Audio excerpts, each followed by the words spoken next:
This country we find is unique for its soil type. It's a great fertile soil which is very well drained. We're getting a lot of feedback from dairy farmers that the hay out of this valley is actually giving them more milk. That is a syndrome. Well, we planted this cotton right on the cut-off window. We were very late because it was a last-minute decision. With the prices as high as they were worth taking a bit of a punt on it. Dad had us brought up on a saying, get big or get out, and we decided it was strength in sticking together. It's been over 60 years I've been at it. In those 60 years there's been two opportunities for expansion or consolidation. The wool boom in the 50s, and the second one was right now in centre pivot irrigation. Decided that we needed to move with the times, and we had good water assets here. When you come to centre pivot irrigation, you've got to put the whole lot out first before you get any cash flow at all.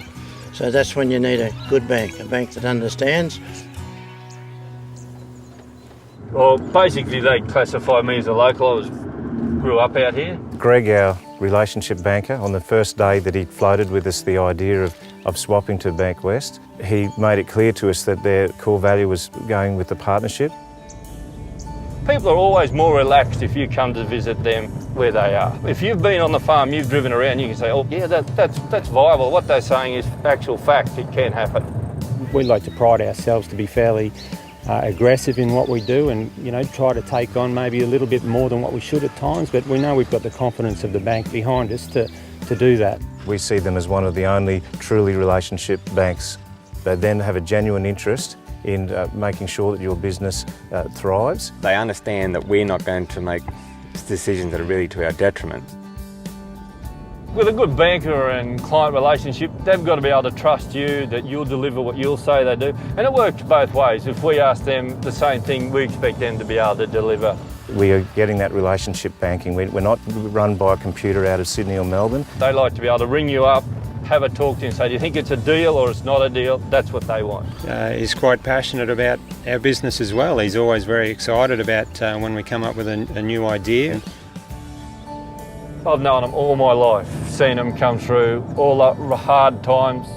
Being on a floodplain, you always expect to have a flood. We always knew we were going to get one, but we had only had 30 mils of rain, so we weren't expecting one here, and we thought all the rain had come and gone. When I first came out here, actually it was by photos, and you just think to yourself, like the cotton crop, I just honestly thought the cotton crop would be gone. What did it look like after the flood? Yucky. Messy, actually. It was a bit flat, wasn't it? Yeah. Yep. And some places it was higher, some places it was lower. But you don't measure floods by the height of the water, you measure them by the devastation. They had up to 14 inches in 24 hours up around Tenterfield, and you knew what was going to come. Ouch. This is bad. And you look at the flood graph, and it peaked, and then there was a big wall of water. It rose 1.2 metres in 2 hours. Tenterfield's 700 metres higher than us, and it fell 700 metres in 24 hours. Just to get an indication of how high the water was, there's the flood rug still in that tree. 12 foot up. And the thing is, the water's had a lot of speed to it as well. Yeah.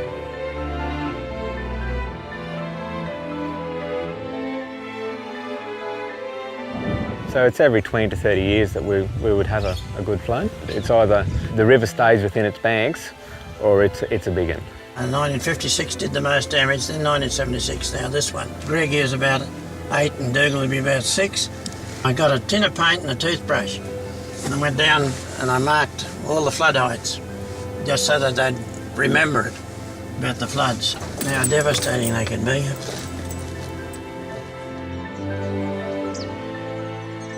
We would have lost, we estimate, 800 tonnes of hay.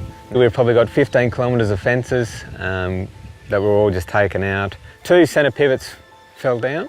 It would be $750 to $1 million this flood has cost us. I called Greg, our relationship manager, the day after the flood and told him the bad news. He'd been following developments on the TV. Their first and only concern was for our family safety. Was everyone well? And that was their only concern. I was taken back by that. Well, the first thing you think is to make sure that they're safe, and then you go from there just to reassure them, look, we're not just fair weather bankers, we're here for the long haul. When we spoke to Greg, he just kept our mind at ease about, that the bank would look after us and help us along the way. And They fronted up with a sizeable help package for us that we didn't even approach them for, and we had so much on our hands I hadn't had time to put anything together myself.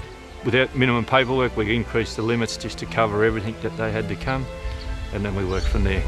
our other friends that are in the area, they have all told us different experiences where they've had the bank manager calling them saying, what's going on, and being stressed out for them. It was very comforting to know that your bank was there for you.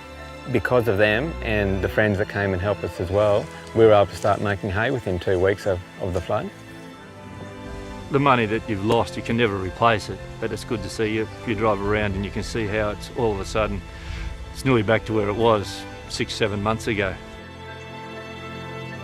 It has affected everyone in the community. I don't think there's a person who's been untouched by it.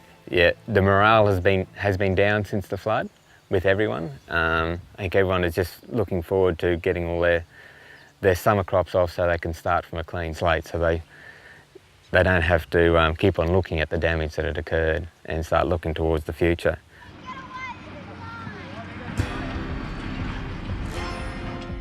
With farming, it's 3 steps forward and 2 steps back. Well, you can only judge on past performance, I suppose, because banks can get a new CEO and change direction at any time, but certainly their performance with us has been the best of any banks I've ever had anything to do with. They're more interested in it.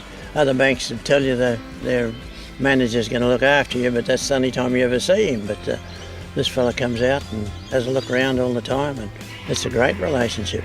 Very pleased with it.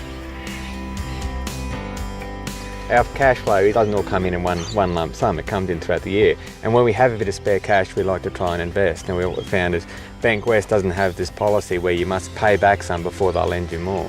They're willing to let you expand as quick as you possibly can. We've got young families who want to generate plenty of cash flow so that we can educate all our children, and they've really helped us to achieve those sort of goals. We look for a bank that believes in family businesses and the long-term view. So I can see nothing but a bright future for irrigation in this part of the world.